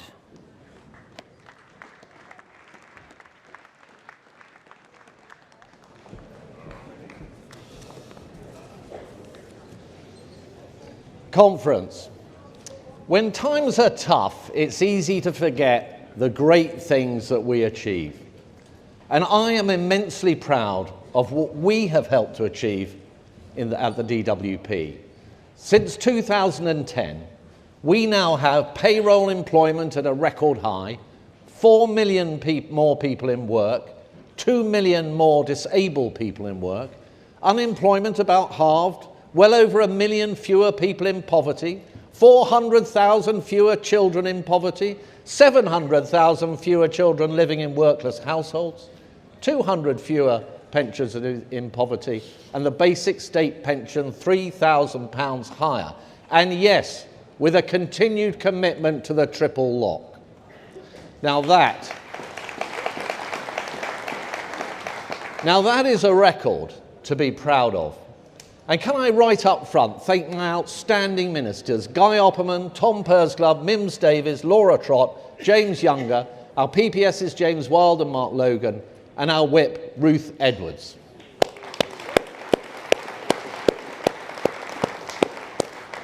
Now, as a department conference, we've been busy protecting the most vulnerable, delivering unprecedented financial support for households in the face of the pandemic and global inflation.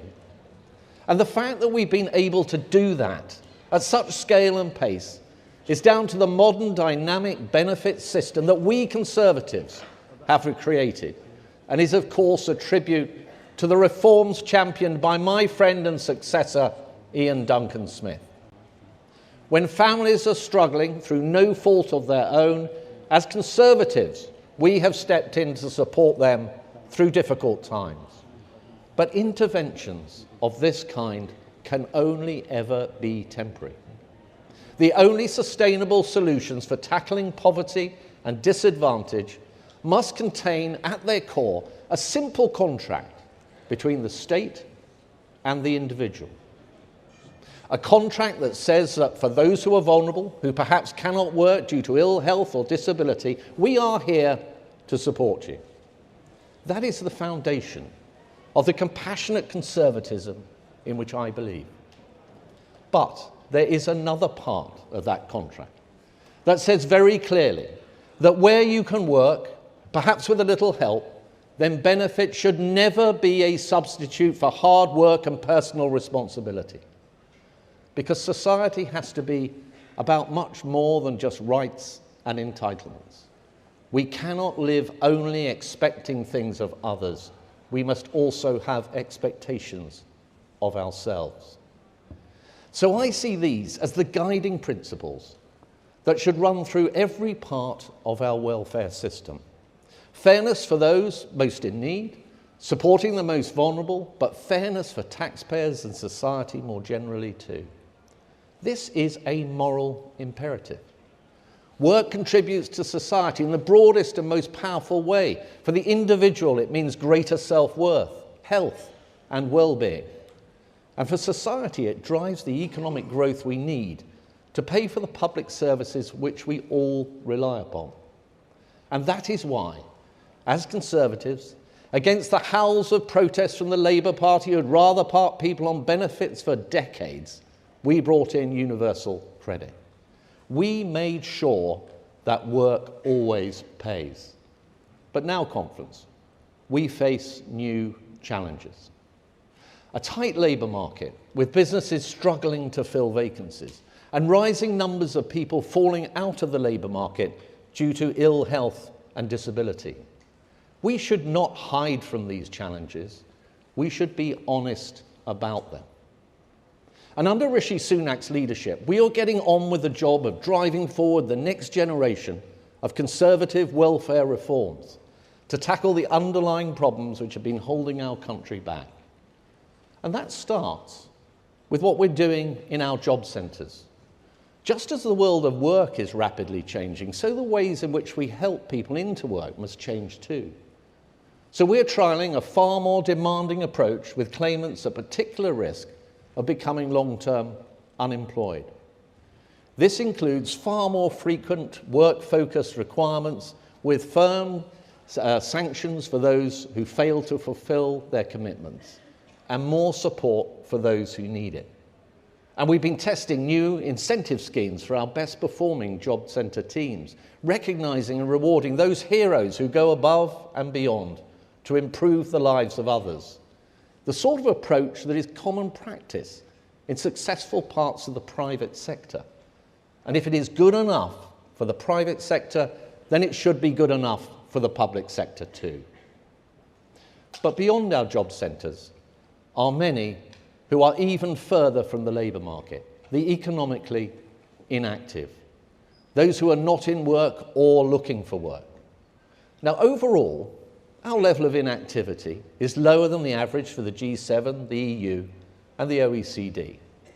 And thanks to our labour market interventions, inactivity has come down by almost 250,000 since its pandemic peak. But there is a key area where further progress needs to be made: the number of people who are inactive due to ill health or disability. This really matters, because when someone falls out of the labour market, it's bad for our economy. It's bad for businesses struggling to recruit staff.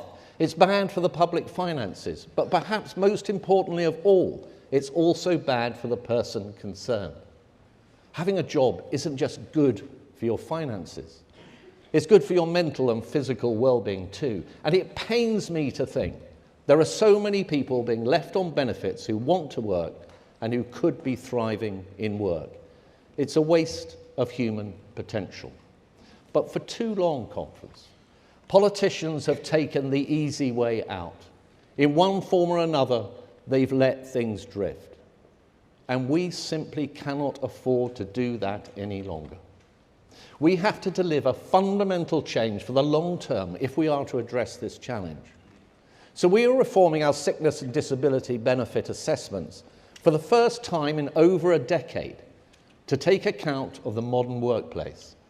That is going hand in hand with a revolution in the employment support we're providing for people with health problems and disabilities. That's why, at the last budget, we unveiled £2 billion of investment, including a game-changing new programme, Universal Support, which will place people into work with a personal advisor providing wraparound support for up to a year while they find their feet. We know that this is an approach that works because we have already been delivering it, including a trailblazing scheme in the West Midlands, Thrive Into Work, led by their excellent Conservative Mayor, Andy Street. I have seen firsthand how they are integrating healthcare and employment support. And as we roll out universal support, we will be changing lives right across the country. So whatever your situation, if you can work, you will be supported to do so. And if you are on benefits and able to work, you will be expected to do so. Contrast this with the Labour Party, who are content to leave people languishing on benefits. They have no plan. They left almost 1.5 million people on out-of-work benefits for a decade. By the time they left office, unemployment was almost twice as high as it is today. Youth unemployment had increased by 45%. And just consider all the reforms they've opposed over the years. They opposed the household benefit cap. They opposed the two-child benefit limit. They opposed benefit sanctions. They even said they wanted to scrap universal credit. They have shown time and time again that when it's a choice between short-term political expediency or responsible long-term thinking, they will always, always take the easy way out. The reality is, you and I know exactly why Captain Hindsight can't make up his mind when it comes to welfare. It's because his own instincts are totally out of touch with the majority of the British people. Rather like Jeremy Corbyn, Keir Starmer truly is a Marxist, because as Groucho Marx put it, I have principles, but if you don't like them, well, I have others.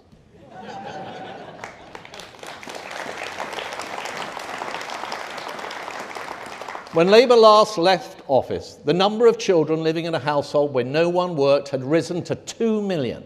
That's 2 million children who weren't seeing a parent go out to work in the morning with all the knock-on effects for their future. Since we came into office, that number is down by a third. We simply cannot afford to let them into government ever again.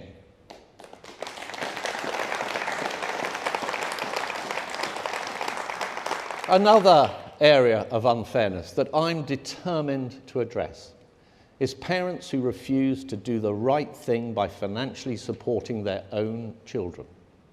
When deadbeat dads are shirking their responsibilities to pay child maintenance, it is the children who lose out.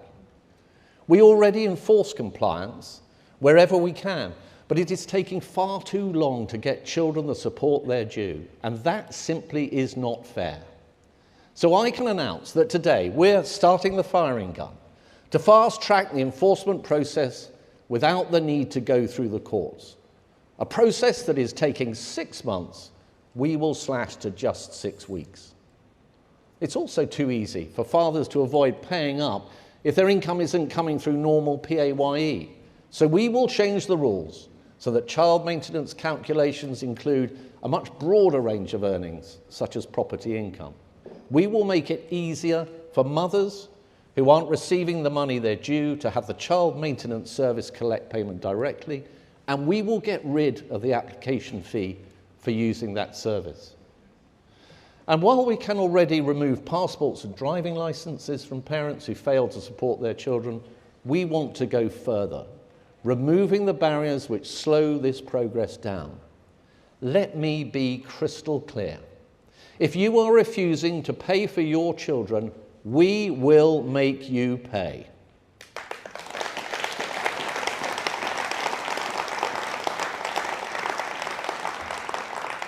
So, our message is simple. We are here to help. We are here to be fair, to stand up for our pensioners, to support the vulnerable, to support the sick and the disabled. We see that as the hallmark of a civilized society. But we are also the Department for Work, and we must never lose sight of that. Low unemployment, improving economic inactivity, rising employment, these achievements don't happen by accident. They result from the endeavours of millions of people right up and down our country, and from the tireless work of those at DWP, day in, day out, who make the gift of work a reality for thousands of men and women. And that conference is what we will continue to do. For every person supported back into work, there's a human being who is better off.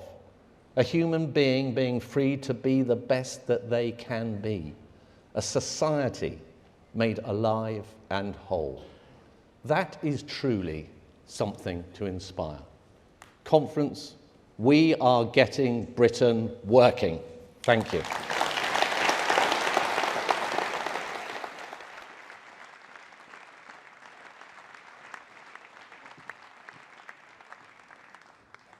Ladies and gentlemen, please welcome the Secretary of State for Environment, Food and Rural Affairs, Therese Coffey.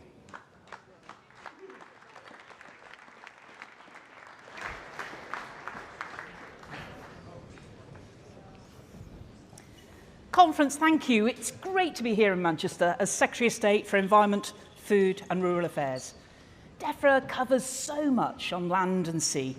Conference, we could do A to Z multiple times over. Agriculture, animals, bins, chemicals, right through to zoos, and pretty much everything in between. In that, I am fortunate to be helped by my great ministerial team, Mark Spencer, Rebecca Powell, Trudy Harrison, and Richard Benyon, ably supported by our whips, Joe Churchill and Jacet Harlick, and our great PPSs, Jerome Mayhew and Chris Loader. As DEFRA ministers, we live and breathe the countryside.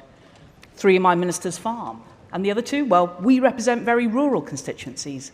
And I can assure you there are no greater champions in government of farming and the countryside, apart from our Prime Minister, Rishi Sunak, who has put British food and farming firmly at the heart of government, where they're hosting the UK's first Farm to Fork Summit at Downing Street and flying the flag for farmers in our trade deals. And while we may disagree on who has the best county show, it's definitely Suffolk. We are united in our mission to back British farmers, in supporting nature and supporting rural communities. And to achieve that, we are making necessary long-term decisions for a brighter future and delivering our plans so that the environment will be in a better state than we inherited it. Our updated 25-year environment plan, our plan for water, our plan on unleashing rural opportunity, our agricultural transition plan, to name just a few. But a conference, of course, is not enough to have plans. It is about delivery. And delivery at DEFRA needs dogged determination, helped by being rooted in reality, and by being respectful to the people who will help us achieve the outcomes we all want. And also by being agile, turning ambition into action. Conference, we are Conservatives by name, we are Conservatives by nature, and we are Conservatives for nature. Throughout the last century, it is Conservative governments who have shown that leadership. It was Margaret Thatcher who was the first leader to speak about climate change on the world stage. She spoke about Britain's world-leading scientists, about healthy soils for our farmers, and the importance of international cooperation. Meanwhile, we can see both Labour and Liberal Democrats lassoing themselves to the latest bandwagon, trying to be the new best friends of the environment and of our rural communities. Well, Conference, I know that people are savvy. They will be wary of the wolves in sheep's clothing. They've heard about Labour's plans to have a right to roam, when we already have well over 100,000 miles of public footpaths. Now, that is really worrying for farmers, who are our key custodians of the countryside. Frankly, the only right to roam on those fields should be for their cattle, their sheep and their pigs. Labour is not supportive of the sensible changes that the Prime Minister has made on rural homes and heating. Now, we recognise that rural communities may need more time and more financial support to make an appropriate transition for net zero. And that's the sort of sensible policy that rural communities expect and shows that we are on their side. They know they can trust us, they can trust Conservatives to deliver for them, for the countryside and for the planet. Now, conference, the primary purpose of our farmers and food growers will be to make sure we have food on our plates. Food security is a key element of our own national security. So I reaffirm the Prime Minister's commitment to ensure that we produce at least 60% of the food that we consume right here in the UK. But the aftershocks of COVID and the inflation stemming from the illegal invasion of Ukraine have hit our farmers and, of course, our consumers too. But we want farmers to have a fair deal, and that is why we are regulating so that they get fair contracts. Our farmers produce the best food in the world to the highest animal welfare standards. But there are some green zealots who think our farmers should stop rearing livestock, and instead we should eat fake meat. Conference, regardless of what the zealots say, and by the way, I'm being taken to court in relation to this right now, I'm absolutely not going to tell anyone that they should not eat meat.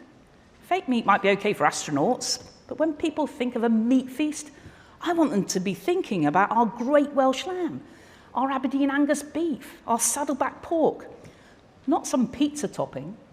But there is one other group of farmers whose efforts I want to recognise, and that's from Ukraine, who, despite the illegal invasion by Russia, are still managing to bring the harvest in.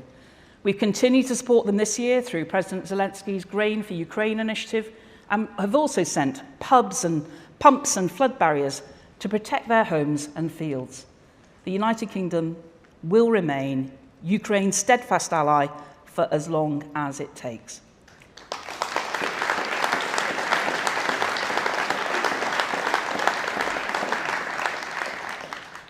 Conference, the countryside is at the heart of what makes our country such a great, special place to live. But as well as the joys of rural life, we know there are challenges, particularly when it comes to digital connectivity. Now, I share in the frustrations of a crackling call or a faltering video Teams meeting. But earlier this year, Simon Fell, MP for Barrow-in-Furness, was appointed to be our rural connectivity champion, and I know he has got to work straight away.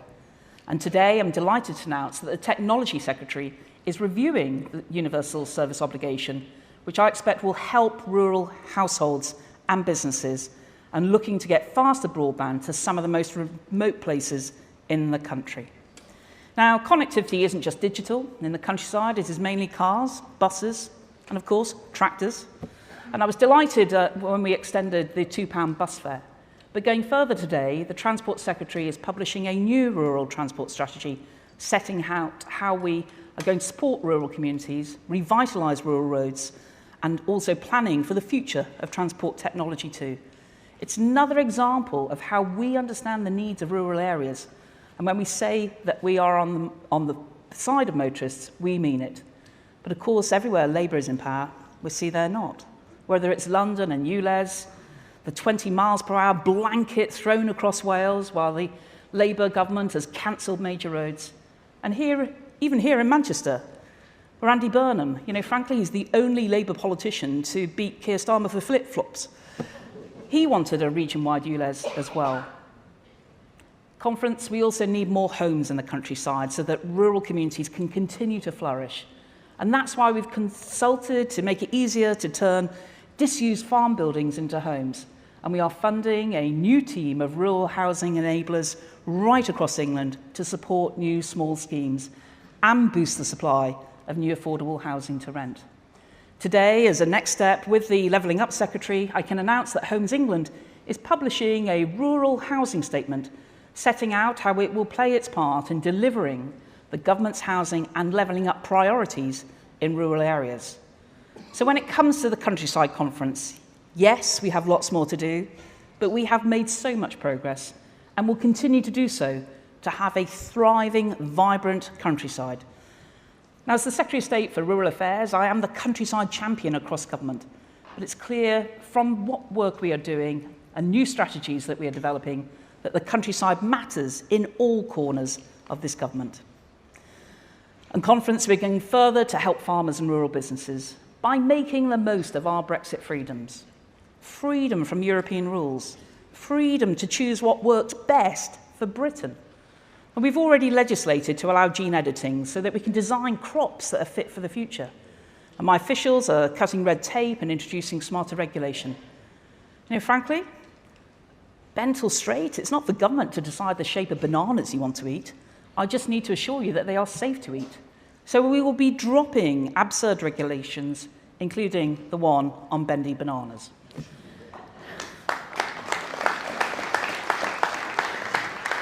But contrast all of this to Labour. They are sneakily signing up to keeping in step with whatever Europe decides. And while we're on the topic of Labour not being honest with people conference, you know, frankly, when they were in government, there was minimal monitoring of sewage overflows, in fact, hardly any at all, and they looked the other way. They were even taken to court by Europe. And now what they propose in their incredible plan would see your household bills rise by £1,000 per year. And as for the Liberals, well, their plan is nothing but a gimmick. Switching off storm overflows? Great, that would leave sewage to back up into your homes. And with our plan for water, we have a credible plan and we're fixing Labour's mess yet again and taking long-term decisions for the security of supply, for homes, for businesses, and our farmers too. So conference, be proud of what we Conservatives have achieved. Be proud of what we have delivered for the countryside, even in just the last year. Much progress made, still much more to be done, now for the long term, and we're going to get down to business and we're going to deliver it. Thank you.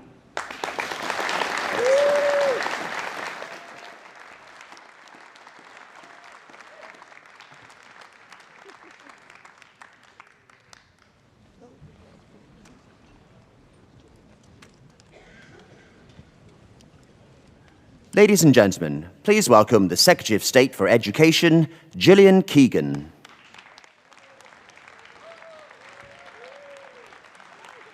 Conference. It's a real honour to address you here today. 40 years ago, less than 40 miles away from here, sat in a failing comprehensive school in Knowsley, I could never have imagined myself standing here today. Growing up in Huyton, the constituency of Harold Wilson, the influence of the Labour Party was everywhere around me, including in my own family. My great-grandma, a proud, lifelong member of the Labour Party, my granddad, a miner and a member of the NUM. In my office, on my desk, sits my granddad's miner's lamp, a daily reminder of where I'm from and why I became an MP. So being a working class girl from Liverpool, I often get asked, why on earth are you a Conservative? Well, here's why. The Conservative Party is the party that helped my grandparents buy their council houses. It's the party that stood up to the destructive force of the unions in the 70s and the 80s. This party aspired for me and my family to have a better future and was willing to take the hard decisions to get us there. That's because we are a party that believes in giving people a hand up, not a handout. And as the Prime Minister says, education is our silver bullet. Now, it's often said that talent is everywhere, but opportunity isn't. And I know that's true because I have lived it. 92% of my classmates left my Knowsley Comprehensive School with less than the 5 O-levels, many without a single qualification. Those kids that I sat next to every day for 5 years were as bright as anyone I've met ever since. It's not that they couldn't do it, they were let down. Education is a way that we make sure that that doesn't happen. And every day, my brilliant ministerial team, Nick Gibb, Robert Halfon, David Johnston, and Diana Barron, who are fantastic, are focused on making the choices that will lead to a brighter future for our children. Now, there are so many places where this Conservative government is making the difference. So let's start with childcare. In my business life, I have seen woman after woman have to choose between their career and having a family, and usually their career lost. These were women who were top of their class, got the highest grades, the very best starting jobs, and then had to watch the opportunities that used to be there disappear, watch their careers end prematurely. And the impact on our economy, it's massive. And Labour have admired this problem for years. 13 years of Labour delivered only 12.5 hours of free childcare for 3- and 4-year-olds, less than 1 hour per year of office. This government has already massively expanded the offer, but we will go further by introducing 30 hours free childcare for working parents from the end of maternity leave until their child goes to school.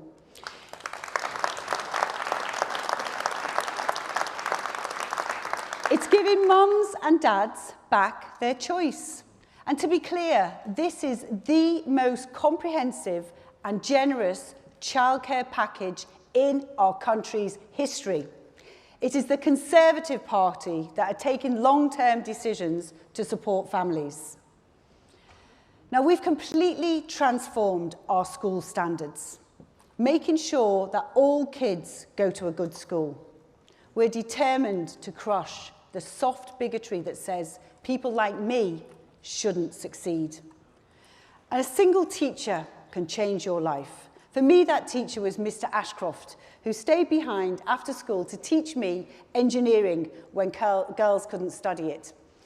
Every day, every teacher, every one of them is changing a life.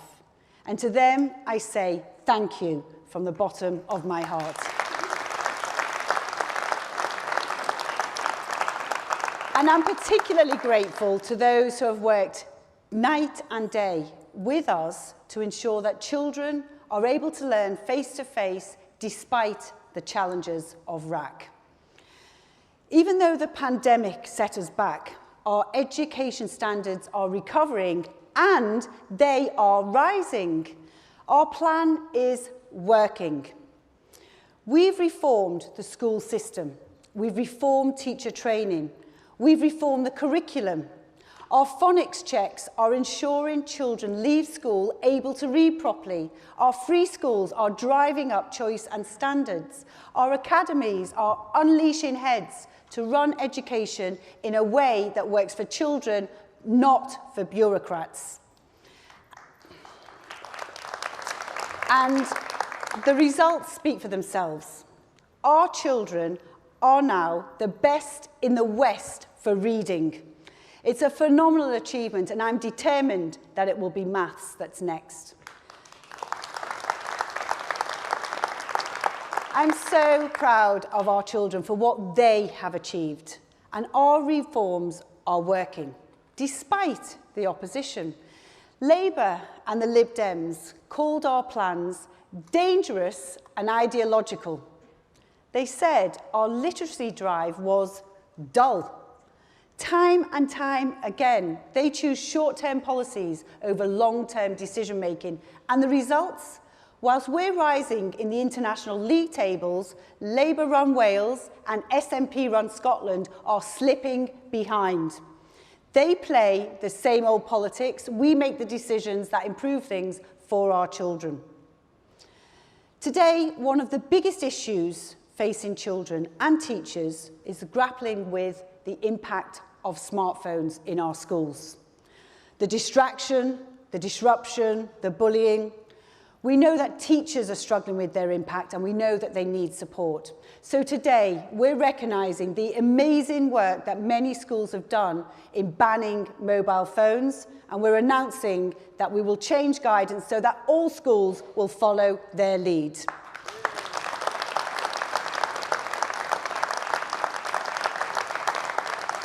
Because the focus should be on children learning in the classroom. Children need to be in school. Now, that shouldn't be controversial, but during the strikes, Labour could never bring themselves to say so. In fact, many of their MPs joined the picket lines. Perhaps that's because the unions fund their campaigns, fund their party.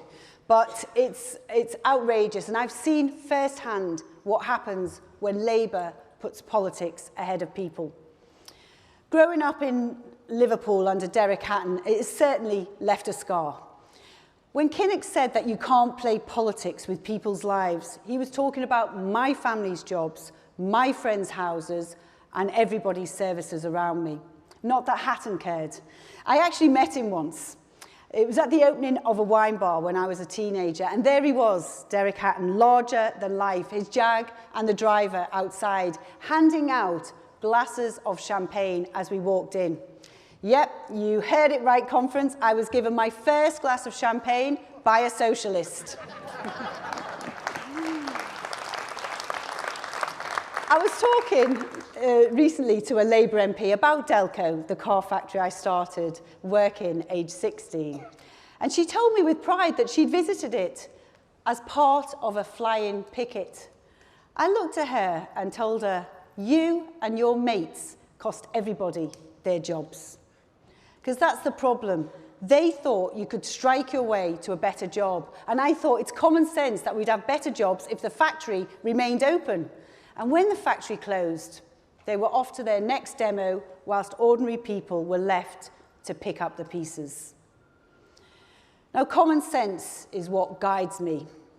It is common sense to say that parents should be able to see what their children are being taught in schools. It's common sense that girls should have separate toilets from boys.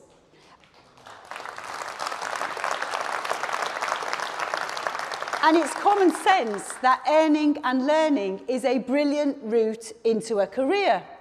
It makes no sense to set an arbitrary target of 50% of kids going to university when we need 100% of kids getting great opportunities.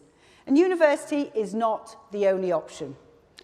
My apprenticeship changed my life, and thanks to this government, have changed 5.5 million lives since 2010. Some people view them as second-rate, but my mission is to change that, to make an apprenticeship the way you become a teacher, a doctor, a lawyer, even a space engineer. Many will still want to go to university, and that will be the right choice for them. And if they do, they should get the education that they've paid for. That's common sense, right? Apparently not. Because over recent years, we've seen constant strikes, we've seen students not getting the education they've paid for, and some not even having their degrees marked. This is outrageous behaviour.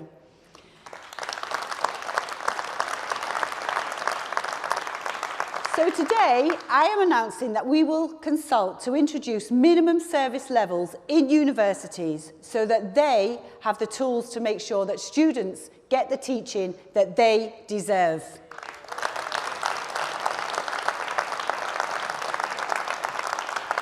So when I go home to Liverpool and they ask, why are you a Conservative? Well, here's the answer.